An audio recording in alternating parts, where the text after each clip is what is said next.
Comment configurer l'espace client individuel? Alors on va cliquer sur le client individuel, donc là je suis ici dans l'espace client, je vais cliquer sur le client et je tombe ici sur son espace. Donc ici en fait je vais pouvoir configurer tout ce que mon client va voir. J'ai les infos pratiques, les formations, les exercices, les documents, les replays et les paramètres clients, et donc on va explorer chaque chose. Pour les infos pratiques, en fait, ici, tu vas pouvoir mettre tout ce dont ton client a besoin en termes d'informations pratiques. On va commencer ici par le message d'accueil. Donc le message d'accueil, il te suffira de cliquer à l'intérieur du carré. Ici, tu as un petit plus. Donc tu vas pouvoir ajouter des titres, des images, des liens, des listes à puces, etc. Et donc tu vas pouvoir écrire un petit texte comme par exemple «Bienvenue Martin, voici ton espace», etc. Moi personnellement, j'aime beaucoup mettre une petite vidéo d'accueil. Donc ce que je fais, c'est que personnellement, je mets pas de texte et je vais tout simplement m'enregistrer, mettre ma vidéo sur YouTube en non répertorié et ensuite je vais coller le lien, et de cette façon, eh bien, mon client va pouvoir voir une petite vidéo qui lui souhaite la bienvenue. Donc je lui laisse par exemple ici un petit texte. Et je n'oublie pas d'aller tout en bas et je clique sur enregistrer ici. Voilà, de cette façon, eh bien, ma vidéo est bien enregistrée. Ensuite, si je vais en bas, eh bien, il y a ici les documents contractuels. Les documents contractuels, ce sont toutes les factures que bien Martin aura payées avec moi. Par exemple, s'il a acheté toutes ses séances en individuel, eh bien, en fait, les factures vont être automatiquement ajoutées. Mais tu peux aussi, si jamais il passe par un autre moyen de paiement, s'il ne passe pas par la plateforme Osta pour te payer, tu peux toi aussi lui ajouter des documents. Donc tu vas mettre le titre du document et le PDF. Attention, il ne faut pas que le PDF dépasse les 5 MO. Ensuite, tu vas pouvoir ajouter aussi éventuellement les contrats ou ce genre de choses ici. Ici, dans Liens utiles, tu vas pouvoir ajouter tous les liens qui pourraient être utiles pour le bon fonctionnement de ton accompagnement. Donc tu peux par exemple rajouter le lien de ton compte Instagram ou alors le lien de ton site internet ou un autre lien, par exemple. Et je vais ajouter. Voilà, et donc ici, il y a le bouton avec le site internet. Ensuite, si on va sur la droite, eh bien, on a ici la visio. Donc pour la visio, il te suffira de cliquer ici sur la visio et tu vas tout de suite entrer dans ton espace visio que tu peux échanger avec Martin Matin. Je ferai une vidéo d'aide spéciale sur la visio.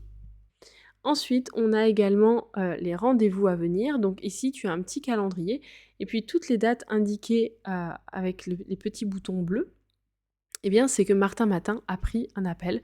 Par exemple, il a acheté un appel découverte payant le 31 janvier à 21h. Ton espace est prêt à accueillir ton client individuel. Il va pouvoir voir le message d'accueil, les documents contractuels, les liens utiles, accéder à la visio, et puis il aura accès à toutes les dates de ses futurs rendez-vous.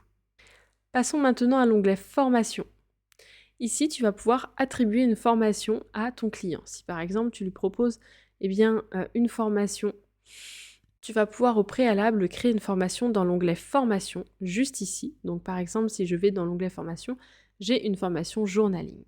Je retourne sur mon client individuel, je vais dans son espace formation, et là, je vais pouvoir lui attribuer, par exemple, la formation journaling. Ça veut dire qu'il va avoir accès à cette formation.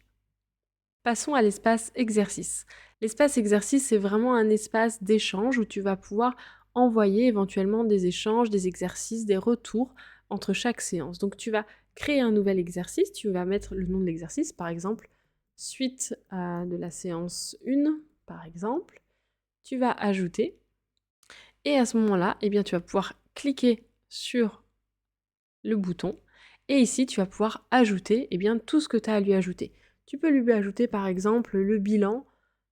Tu peux par exemple lui ajouter le bilan de la séance numéro 1. Tu peux mettre sous forme de titre par exemple. Ensuite, tu peux mettre du texte. Tu peux également mettre des listes à puces. Et si tu oublies, tu sélectionnes tout simplement. Et puis là, tu vas cliquer ici à côté du T pour aller chercher, par exemple, si je veux une liste à puces, ou éventuellement, je pourrais également créer une liste de contrôle, par exemple, avec des choses à faire. En sachant que ce document, eh bien, il va être partageable par toi, en sachant que ce document, il va être modifiable par toi et par ton client. Donc par exemple, tu vas pouvoir écrire des choses, mettre des images, mettre des liens, etc. Avec ton client. Donc tu peux lui mettre des informations. Et n'hésite pas à utiliser les couleurs. Par exemple, tu vas pouvoir utiliser la couleur, je sais pas, la couleur bleue par exemple, quand toi tu écris. Et puis ton client va pouvoir utiliser une autre couleur quand c'est lui qui écrit. Il va pouvoir soit surligner les informations, voilà, par exemple comme ça, ou alors écrire d'une autre couleur. Tu peux également mettre des petites annotations, donc il suffit de cliquer ici sur annotation et dire par exemple ici je ne suis pas d'accord et enregistrer. Et de cette façon on voit tout de suite bien qu'il y a une annotation, donc il suffit de cliquer ici et on voit du coup l'annotation. On peut la supprimer ici. Voilà, donc n'oublie pas de bien enregistrer ton exercice et ton client pourra du coup accéder à son exercice. L'espace document, c'est un espace où tu vas pouvoir envoyer des informations. L'espace document, c'est un espace où tu vas pouvoir partager des documents avec ton client. Donc lui va pouvoir t'envoyer des documents et toi également tu vas pouvoir lui envoyer des documents. Donc il suffit de cliquer sur partager un nouveau document. Tu vas mettre le nom de ton document, par exemple test document, et ajouter un document. Donc tous les fichiers acceptés sont ici. Et tu vas pouvoir ensuite choisir un document. Donc par exemple, là je vais envoyer une photo. Je fais attention à la taille de la photo pour ne pas qu'elle dépasse 5 MO. Et j'ajoute. N'hésitez pas à patienter quelques instants. Voilà.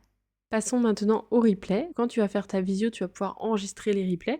Ces replays, tu vas pouvoir les mettre sur YouTube par exemple et les mettre en non référencé. Et ensuite, tu vas pouvoir créer un nouveau replay. Donc ici, ce que tu vas faire, c'est que tu vas mettre le nom du replay, par exemple séance 1, et puis tu vas mettre ensuite le lien URL de la séance 1. Et tu vas pouvoir faire ajouter. À ce moment-là, du coup, la séance 1 est disponible et elle t'emmène directement du coup sur le replay. Le dernier espace paramètres client va te permettre tout simplement de vérifier si la connexion a bien été validée ou pas. Par exemple, ici, je vois connexion en cours de validation, ce qui signifie que Martin Matin ne s'est pas encore connecté à son espace. Donc ça veut dire qu'il n'a pas encore accédé à son espace individuel. Quand il aura accédé, tu verras connexion validée avec un petit check. Ici, tu vas pouvoir supprimer ton client. Attention, dès lors que tu supprimes ton client, toutes les informations sont supprimées. Nous, on n'archive rien du tout. Donc, garde bien les informations. Et puis, tu peux aussi lui envoyer un mail directement en cliquant ici sur mail.